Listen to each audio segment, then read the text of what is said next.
Bonjour frère, que la paix du Seigneur soit avec vous. Ici, le pasteur Antonio Junior, il est encore tôt ce matin. Vous regardez sûrement cette vidéo plus tard, mais je voulais vous transmettre ce message. Dieu a touché très fort mon cœur en me montrant qu'il y a une résistance contre ta vie. Mais la victoire appartient au peuple de Dieu, la victoire t'appartient. Je sais que tout ce que tu traverses est pour te fortifier, Dieu le permet, mais je veux agir. Avant d'apporter ce message, je veux faire une prière pour toi, pour que Dieu te protège, te garde, afin que cette semence que je vais semer dans ton cœur ne se perde pas. Amen. Si tu peux, ferme les yeux un instant mes frères, car la bataille est grande, mais la victoire est à nous. Je veux prier pour toi, Seigneur mon Dieu. Je prie pour cette personne qui reçoit cette paix maintenant, et je te demande de la protéger, de la garder avec tes anges, ô Dieu.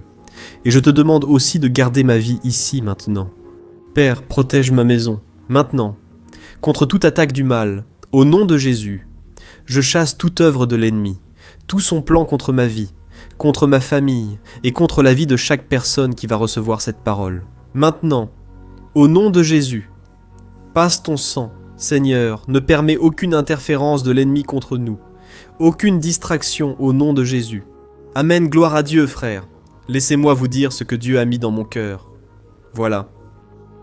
Tu as essayé de toutes tes forces, avec toutes les ressources que tu as, que ce soit avec de nouvelles idées que tu as, avec ta propre volonté, tes talents. Tu as essayé, mais il y a eu une très grande résistance. C'est comme si le mal ne voulait pas que la victoire arrive dans ta vie, et c'est exactement ce qui est en train de se passer. Alors, la Bible dit, frère, que notre lutte n'est pas contre les personnes, mais contre Satan et ses démons. J'en parle souvent ici sur la chaîne et certaines personnes critiquent.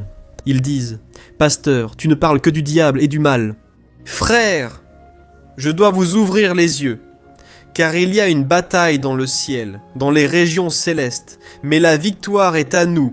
Amen. Nous sommes du côté du vainqueur. Quand tu as accepté Jésus, quand tu as remis ta vie entre ses mains, maintenant tu es passé du côté du vainqueur et aucun mal ne peut plus atteindre ta vie. La Bible affirme que le malin ne touche pas les personnes nées de nouveau, donc il ne te touchera pas. Mais tout ce qu'il pourra faire pour être une pierre d'achoppement, il le fera, il va essayer, il va agir. Jésus a dit ceci au diable, « Écoute, tu es une pierre d'achoppement, tu ne connais que les choses des hommes, tu ne connais pas les choses de Dieu. » Et quand Jésus a dit cela, il y avait un contexte. Là, Pierre a été utilisé par l'ennemi, et il voulait dire, « Jésus, tu n'iras pas à la croix. Tu ne mourras pas de cette manière. Je ne vais pas laisser faire. » Et Jésus a dit, « Arrière, Satan, tu ne connais que les choses des hommes. Tu ne connais pas les choses de Dieu. Tu es une pierre d'achoppement pour moi. Alors je vais te montrer ici aujourd'hui que tu dois vaincre ces obstacles qui apparaissent sur ton chemin. L'ennemi, il va essayer de toutes les manières de t'éloigner de la présence de Dieu, de l'objectif principal qui est de faire la volonté de Dieu. Amen.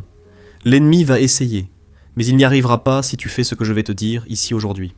Tout ce que je vais t'expliquer ici, comme toujours sur ma chaîne, ne repose pas sur mon opinion, mais sur ce que dit la Bible. Alors, je vais te montrer ceci. Regarde, comme je l'ai dit, dans ta vie, il y a eu beaucoup de résistance. Tu veux faire quelque chose, que ça marche. Tu as même une parole que Dieu t'a donnée. Mais maintenant, il y a eu beaucoup de résistance. C'est comme si tu franchissais un obstacle, mais qu'un autre surgissait aussitôt devant toi, tu vois. C'est comme si tu arrivais même à avoir un succès, une réussite dans ce que tu fais. Mais tout de suite après, c'est comme si on te retirait le tapis sous les pieds. Aujourd'hui, ce mal va être brisé dans ta vie. Amen. Aujourd'hui, toute résistance du mal va tomber à terre. Et la Bible dit, frère, là dans Jacques, laissez-moi ouvrir la Bible ici. Jacques, chapitre 4. Le verset 7. Dit ceci, soumettez-vous à Dieu, résistez au diable et il fuira loin de vous. Je vais te montrer comment tu peux faire en sorte que tout le mal sorte de ta vie, que tout le mal s'enfuit loin de toi. Voici le secret. Soumets-toi à Dieu, c'est-à-dire, laisse-moi t'expliquer une chose. Se soumettre à Dieu, c'est obéir à Dieu. Amen. Jésus était une personne soumise au Père, n'est-ce pas? Et comment a-t-il été soumis? En se livrant jusqu'à la mort sur la croix, car il est venu sur terre dans ce but. Jésus est né pour mourir sur la croix. Il le savait déjà. Toutes les prophéties parlèrent de cela. Ensuite, vous pouvez lire chez vous Isaïe chapitre 53, et vous verrez que c'est de Jésus qu'il s'agit. Il est venu avec ce but de mourir pour les pécheurs, de verser son sang pur, parfait, sans tache, en notre faveur, nous qui sommes de mauvais pécheurs, qui étions égarés, complètement morts spirituellement. Mais qu'est-ce qui se passe? Quand Jésus est venu, le diable savait ce que Dieu prévoyait pour lui, car il connaît la Bible, frère, mieux que nous. Tellement. C'est que, dès que Jésus est venu, le roi Hérode, lui, en apprenant ce que la Bible disait à son sujet, le roi Hérode a essayé de tuer tous les enfants jusqu'à 2 ans. Pourquoi? Il y avait une lumière qui brillait dans le ciel et qui était une lumière à Bethléem, et la Bible en avait déjà parlé. Quand une très grande étoile apparaîtra à Bethléem, ce sera le signe que le Sauveur arrive. Et alors, Hérode, il a voulu tuer tous les enfants jusqu'à 2 ans. Il faisait un recensement à ce moment-là. Mais évidemment, le diable était derrière tout ça. Le diable savait que si toutes les petites filles étaient tuées, l'une d'elles serait Jésus, serait le Sauveur. Mais il n'a pas réussi à contrecarrer les plans de Dieu, tout comme le Pharaon, qui avait peur que les Égyptiens se multiplient et se révoltent contre l'Égypte. Il a alors ordonné de tuer tous les garçons, les bébés, et à ce moment-là, la sœur et la mère de Moïse l'ont mis dans un panier et il a été sauvé. Dieu a accordé la délivrance à Moïse et à Jésus. Et alors, il se passe quoi? Pareil, tu es ici aujourd'hui seulement parce que Dieu a épargné ta vie. Dieu t'a protégé de tout mal. Dieu t'a blindé contre les ténèbres. Parce qu'il a un but dans ta vie, c'est que tu sois soumis au Père jusqu'à la fin. Alors, frère, quand Jésus est né et qu'il a grandi, Dieu lui a donné la grâce, Dieu lui a donné la sagesse, la connaissance, Dieu l'a rempli du Saint-Esprit. Mais avant cela, Jésus est passé par la tentation dans le désert, et dans cette tentation, le diable. Il voulait que Jésus cesse d'être soumis au Père. Le diable voulait qu'il arrête de continuer à faire la volonté du Seigneur. Et alors, je veux lire pour toi, pour que tu comprennes comment le diable va fuir ta vie. Je veux juste lire un passage très rapide. Regarde ce qui est écrit dans Matthieu chapitre 4. Alors Jésus fut conduit par l'Esprit dans le désert pour être tenté par le diable. Après avoir jeûné 40 jours et 40 nuits, il eut faim. Le tentateur s'approcha de lui et dit : « Si tu es le Fils de Dieu, ordonne que ces pierres deviennent des pains. » Jésus répondit : « Il est écrit : L'homme ne vivra pas seulement de pain, mais de toute parole qui sort de la bouche de Dieu. » Amen. Écoute, peut-être que tu n'as jamais entendu cette parole de la façon dont je vais te l'expliquer maintenant, mais il est très important que tu n'oublies pas cet enseignement. Jésus était tenté par le diable, et le diable voulait qu'il transforme les pierres en pain, parce qu'il savait que Jésus était dans sa plus grande faiblesse. Il jeûnait, un jeûne de 40 jours et 40 nuits, et il avait faim. Et au moment où la Bible dit qu'il a eu faim, le diable est venu essayer de faire pécher Jésus. Pourquoi ? Si Jésus, mon frère, avait commis un seul péché, il serait comme toi et moi. Il serait un pécheur comme n'importe qui d'autre. Et alors, il ne pourrait pas s'offrir en sacrifice parce qu'il était un pécheur, comme nous tous, lui, donc Jésus. Il a vécu sur terre sans aucun péché. À cause de cela, son sang était pur. Et la Bible dit que sans effusion de sang, il n'y a pas de pardon. C'est une loi spirituelle. Voilà pourquoi aujourd'hui, de nombreuses personnes d'autres religions et croyances, ils sacrifient des animaux, tuent des poules, tuent des boucs. Parce que le diable, il essaie d'imiter tout ce qui vient de Dieu. Alors ici, il est dit que le diable lui a dit : « Si tu es le Fils de Dieu, ordonne à ces pierres de devenir du pain. » Et si tu lis un peu avant, tu verras que dans le verset précédent, Jésus avait été baptisé. Le Saint-Esprit est descendu sur lui comme une colombe. Et une voix du ciel a dit ceci : « Celui-ci est mon Fils bien-aimé, en qui j'ai mis toute mon affection. » Alléluia, frère. Ici, Dieu parle à Jésus. Celui-ci est mon Fils bien-aimé. Et juste après, Jésus est venu dire « Si tu es le Fils de Dieu ». Voyez comment le diable voulait semer le doute dans l'esprit de Jésus. Mais ce qui est le plus intéressant, c'est ceci. Jésus a répondu en utilisant la Bible, et il a dit « Il est écrit, l'homme ne vivra pas seulement de pain, mais de toute parole qui sort de la bouche de Dieu. » Voici l'enseignement clé que je vais te transmettre. Dans l'original, le mot ici, de toute parole qui sort de la bouche de Dieu, signifie le mot « réma ».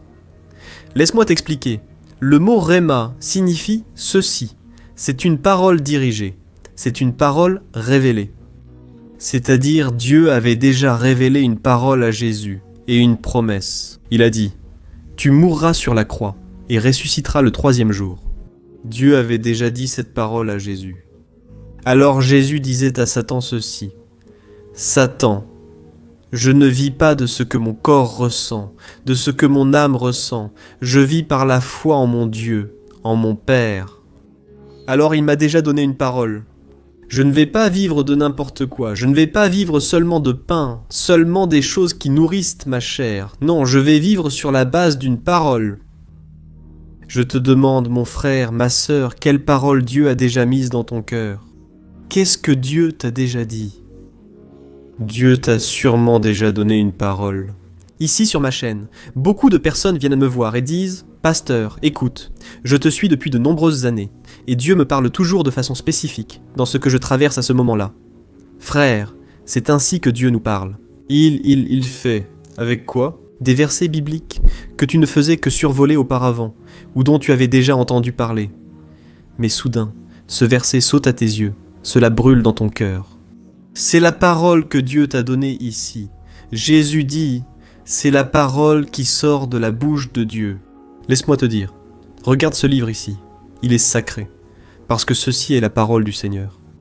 Ici. Dieu dit des choses qui viennent directement dans notre esprit, et quand cela vient dans ton esprit, et non dans ton âme, dans ta chair, tu ne l'oublies jamais. Je suis là aujourd'hui pour te parler, tu sais pourquoi? Parce que Dieu m'a donné des paroles, il y a longtemps, il y a de nombreuses années, disant qu'un jour je prêcherai devant des foules. Mes frères, je viens de l'intérieur, d'une petite ville. J'allais prêcher dans mon église.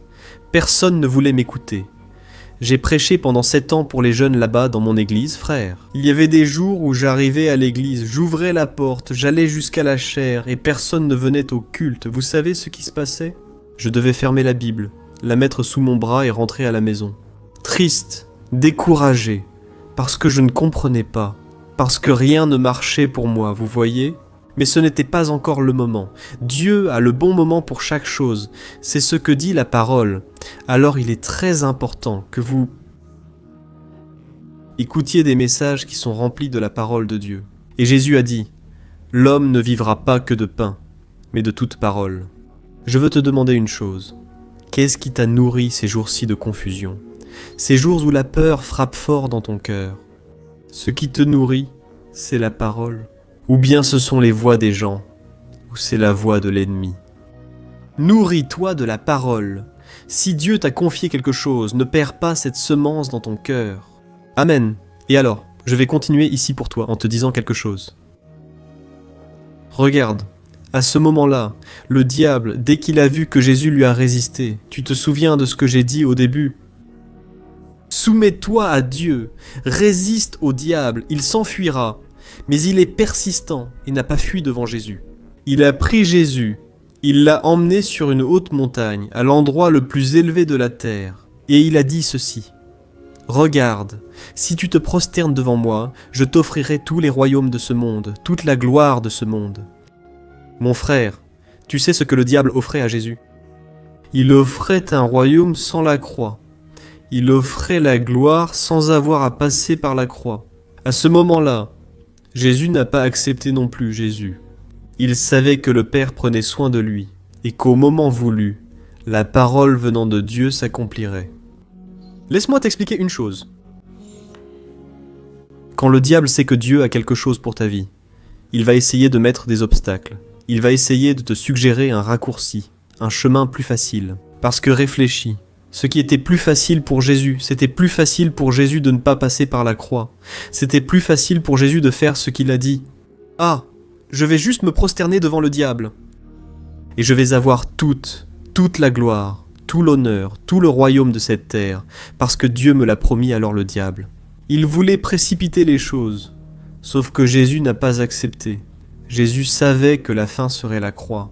De même que Dieu a dit à Abraham, « Abraham, tu seras le père de multitudes. » Dieu avait déjà donné une parole. Alors le diable a soufflé dans l'esprit, n'est-ce pas, de l'épouse d'Abraham. Elle est allée voir Abraham et a dit, « Écoute mon chéri, je sais que Dieu a promis que tu serais le père de multitudes. Mais je ne peux pas te donner cet enfant. Alors fais ceci, couche-toi avec la servante, avec notre esclave, et elle pourra te donner un enfant.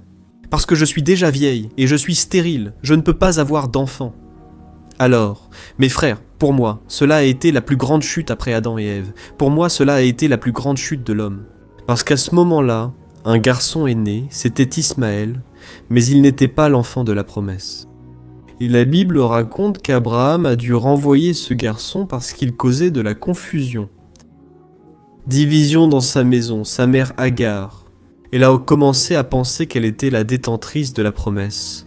Alors elle a commencé à se croire héritière des promesses du Seigneur.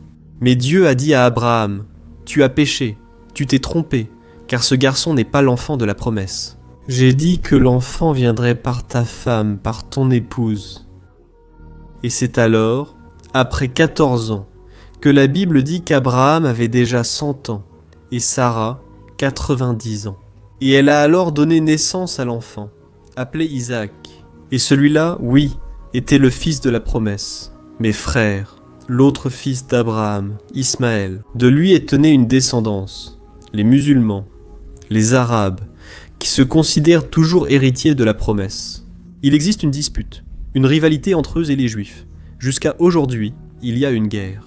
Tout cela parce qu'un homme a désobéi en cours de route. Le diable va te proposer des raccourcis, ne tombe pas dedans, d'accord ? C'est alors, frère, que Jésus a résisté, sachant que sa fin serait la croix. Et il a dit, « Je ne vais pas me prosterner devant toi. Tu adoreras seulement le Seigneur ton Dieu, car c'est à lui seul que nous devons rendre un culte. » Alors, Jésus a résisté au diable. Et Jésus savait que sa fin serait la croix. Mais frère, ce qui est intéressant, c'est que la Bible dit que le diable s'est enfui à ce moment-là. D'ailleurs, il a même fait une 3e tentation. Il a dit à Jésus de sauter de cette falaise et que les anges le protégeraient. Mais Jésus a dit, « Non, je ne vais pas tenter mon Père, je ne vais pas tenter Dieu. » Alors, le diable s'est enfui. Mais la Bible dit qu'il s'est enfui en attendant une prochaine occasion, parce que le diable, lui, n'allait certainement pas abandonner. Il n'allait pas renoncer à faire en sorte que Jésus abandonne la croix. Et puis le temps a passé, et tu sais quelle a été la prochaine occasion ? Le diable a utilisé l'apôtre Pierre, c'est bien ça. Pierre a dit à Jésus, « Tu n'iras pas à la croix, je ne te laisserai pas aller à la croix. » Et Jésus a répondu, « Arrière, Satan, je t'ai déjà vaincu dans le désert, je t'ai déjà fait fuir une fois, et je suis en train de te faire fuir maintenant. Arrière, éloigne-toi de moi. Tu ne connais pas les choses de Dieu. Dieu m'a dit que je vais mourir sur la croix. » Frère, regardez, le diable a tenté Jésus, essayant de le faire renoncer à la croix. Laisse-moi te dire une chose. Le diable n'a pas peur de tes conquêtes. Il n'a pas peur des miracles que Dieu accomplit à travers toi. Le diable a peur, tu sais de quoi ? Des renoncements que tu fais, le diable. Il sait que si tu continues à renoncer à ta chair pour obéir à la voix du Saint-Esprit, rien ne pourra t'arrêter, alors il va essayer de te faire tomber. Alors, le temps a passé jusqu'au moment où Jésus était à Gethsémani, en train de suer du sang, parce que le temps de la croix était arrivé. Et il a même dit, « Père, s'il y a une autre façon pour moi de mourir pour les pécheurs, laisse-moi mourir autrement. » Mais non, mon frère, Dieu voulait qu'il meure sur la croix. Alors il a été obéissant. La Bible dit qu'il a été obéissant jusqu'à la mort. Et quand il était là sur la croix, évidemment, n'est-ce pas, le diable a tenté d'autres moyens, utilisant des gens pour le décourager, mais il resta déterminé. Que s'est-il passé ensuite ? Le criminel à ses côtés a été possédé par le démon, et il a dit « Si tu es le Fils de Dieu, descends de cette croix. Autrement dit, laisse tomber ça. Pourquoi mourir sur la croix ?» Autrement dit, frère, le diable était là, avide que Jésus abandonne le chemin que Dieu avait pour lui. Et, à ce moment-là, Jésus. Il n'a pas répliqué. Il n'a pas prêté attention à cette personne. Et c'est alors que le diable a commencé à entrer dans les personnes qui étaient là devant lui. Les gens ont commencé à être possédés, et ils ont dit « Si tu es le Fils de Dieu, descends de là, sauf que Jésus. » Il était obéissant au Père. Il était déterminé jusqu'à la fin. Amen. Et alors, à ce moment-là, un homme qui était à côté de lui, l'autre criminel, a dit « Écoute, je sais que tu es le Fils de Dieu.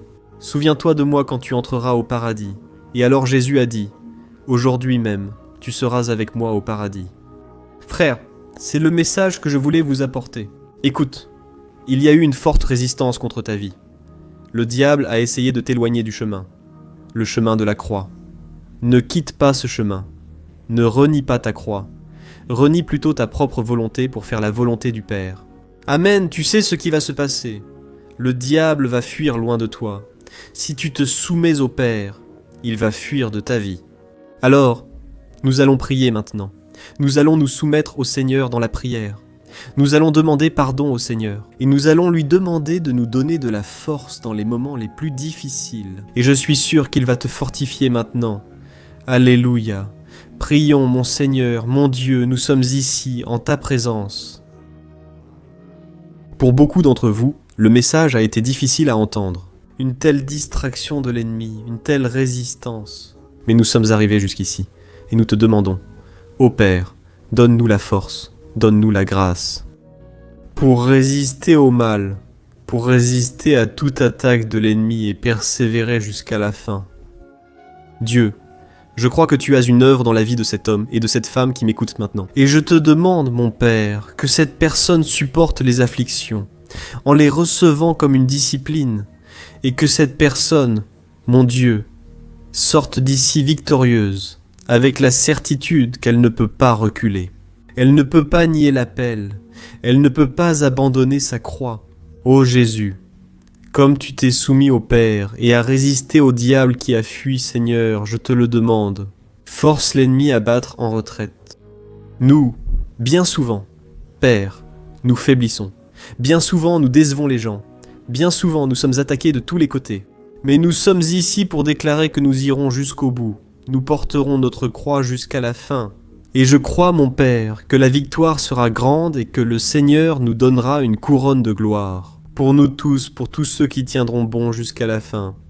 Comme le dit ta parole, sois fidèle jusqu'à la mort, et je te donnerai la couronne de la vie, de la victoire. Au nom de Jésus, je te demande, Père, continue de nous fortifier et de nous remplir de ta grâce et de ta puissance.